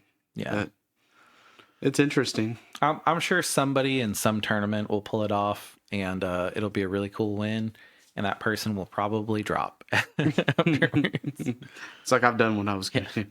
Are you looking forward to 7 rounds of tournaments in Atlanta? I am stoked. We're gonna do a podcast on it. That's we've got a couple things backlogged, but this one's definitely gonna be a podcast coming up. So we need to we're gonna do a 11 hour, 12-hour car ride, depending on stops and stuff. It's going to be a journey. A 10K tournament. Oh my God. Bringing, well, us and a friend. Maybe not even a friend. We'll just put him out. Yeah, I told him he could guest star on the podcast. So. Oh, I thought you meant like with us on the ride. Oh yeah. I was like, we just kick him out halfway down the road. Yeah. It's like, thanks for coming. Yeah. We'll just open the door and pretend that we're going to a restaurant, and then whenever he gets there, just close it real quick and speed up. It's like, bye. The End Stone, 7 generic, legendary artifact. Whenever you play a land or cast a spell, draw a card. At the beginning of your end step, your life total becomes half your starting life total rounded up. This does, due to rules, trigger life gain and life loss.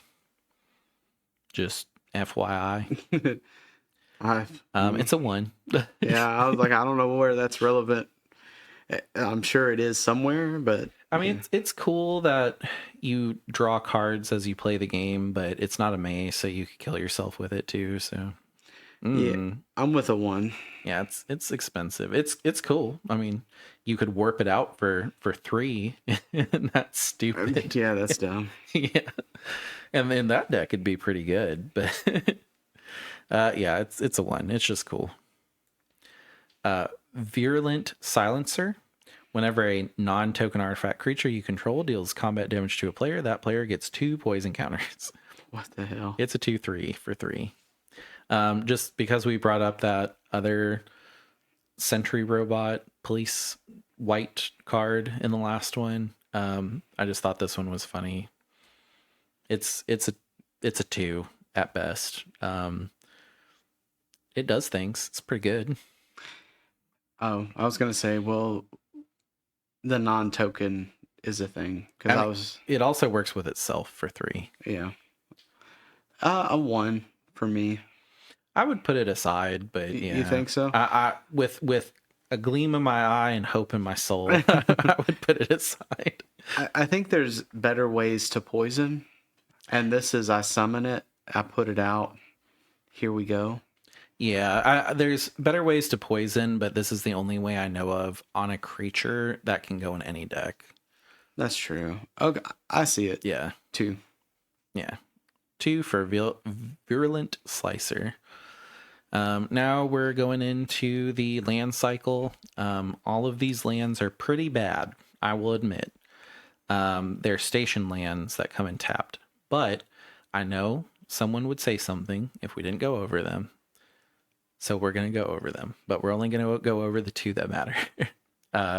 This is Avendo, Waking Haven, land planet. This land enters tapped, and you can tap it for a green, and then you can station it, and then at 12 plus, for a green, you can tap it and add a green for each creature you control. It is not a budget Gaia's Cradle, and there is a better budget Gaia's Cradle that is on an enchantment. I don't know if you want a Gaia's Cradle, a third one, that bad to have a unsearchable basic forest that enters tapped. That at 12 you can pay a green. Even once you finally get it stationed, you pay a green and then tap, and it becomes a Gaia's Cradle. But you always have to pay the green. Meh. And that's the best one. If we had a 0, I might give it a 0 because I don't think that this should be a mythic, but I'll give it a 1. I'm with a 1. Yeah. That was a 1 for Avendo Waking Haven. Earthos Titanic God Core Land Planet. It enters tapped. It taps for a blue. It stations. At 12 plus, you can pay a blue and tap it and add a blue for each artifact you control. The only reason that I like this is because the other version of this card is banned in Commander. I think it's Tolarian Academy. Yeah. It's tap. Tolarian Recalum. Yeah, tap, add a blue for every artifact that you have. This is much worse. Yes, quite a bit. I'll give it a 1. I do think it's neat. I do think this one's neat. I think they should put it aside. That's bold for me. I think you put it aside because there is decks that may want this. I think that it's counterproductive to the deck type because you need creatures that tap to give. Like the land itself enters tapped too, so it's a basic island that you can't search out that enters tapped. But hear me out though. So in Urza, you get an artifact that gives that gets pretty big, right? Mm-hmm. On cast of Urza. You tap that a couple of times because who cares if you... It's 1 mana with Urza, maybe some damage. And then now you've got,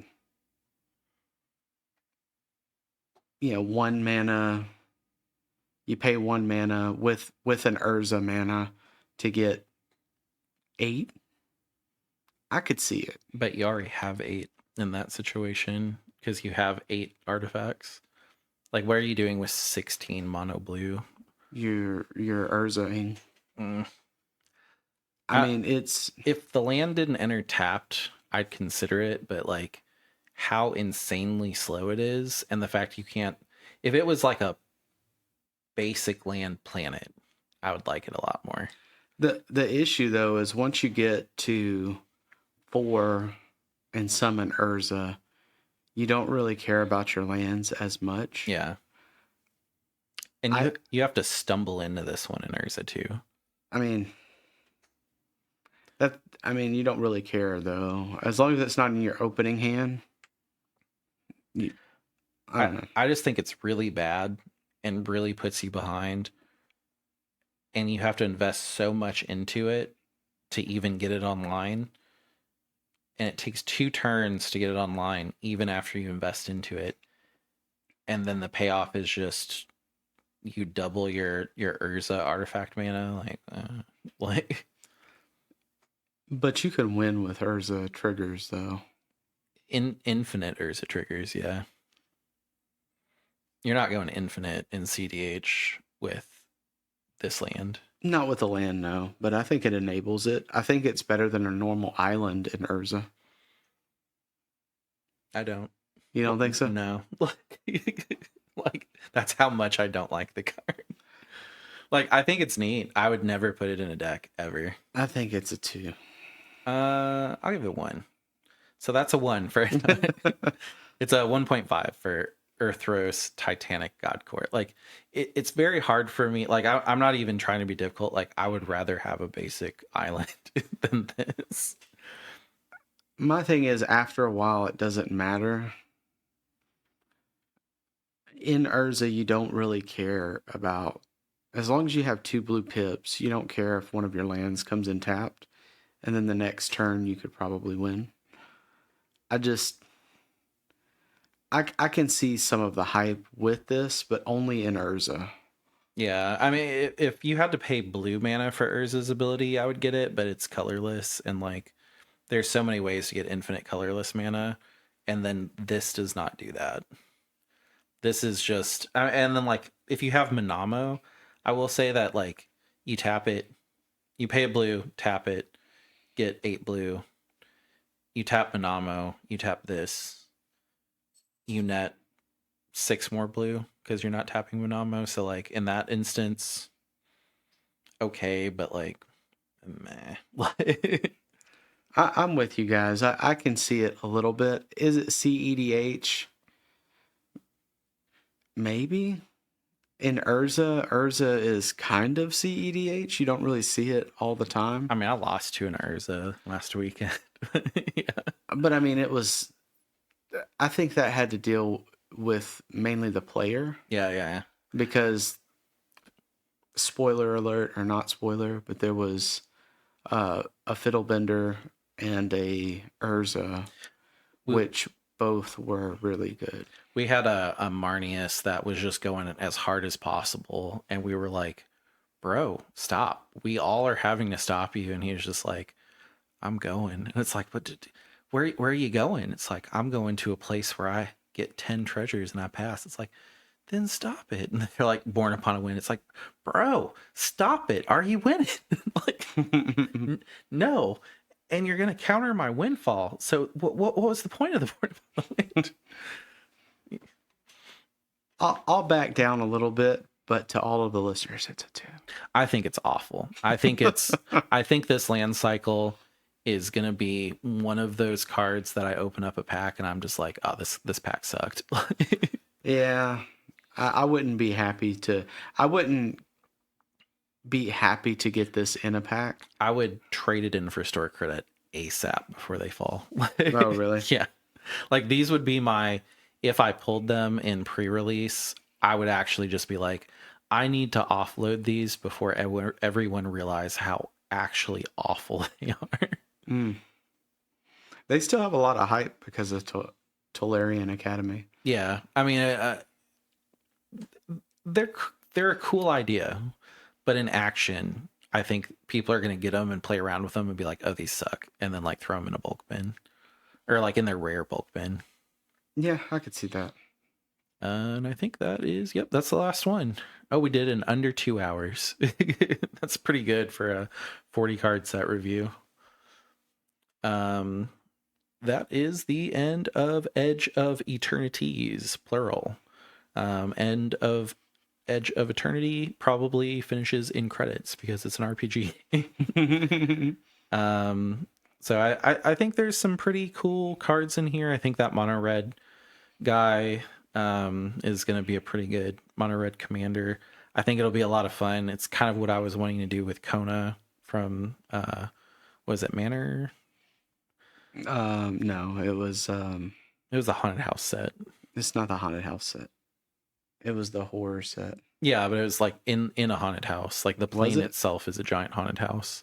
I thought that was Manners of Karlov. Yeah. But then they had like whatever the haunted house set was. I don't know. There's been so many like Magic cards, but that's what I was wanting from Kona, and Kona didn't really pan out, especially like after the bans. But I think that dude will be mono red Kona, which seems like a lot of fun. Yeah, I think it synergizes better than Kona. Yeah. And then what'd you use yours on? Oh, the blue art. Yeah, that aura looks really fun in Tivit. And if you're Tiviting, let me know if that was worth a Force of Will card. Yeah, I think there's 4 cards in this set that I might want. So the Cosmic Lugarth, the mono red dude, the aura, and then the 1-drop white angel that exiles everybody's hands. You know, on a side little tangent, I found myself buying more of Murders of Karlov. Murders of Karlov, yeah, for the surveillance. For the Surveillos and the horror set. Yeah. Recently, more so than others.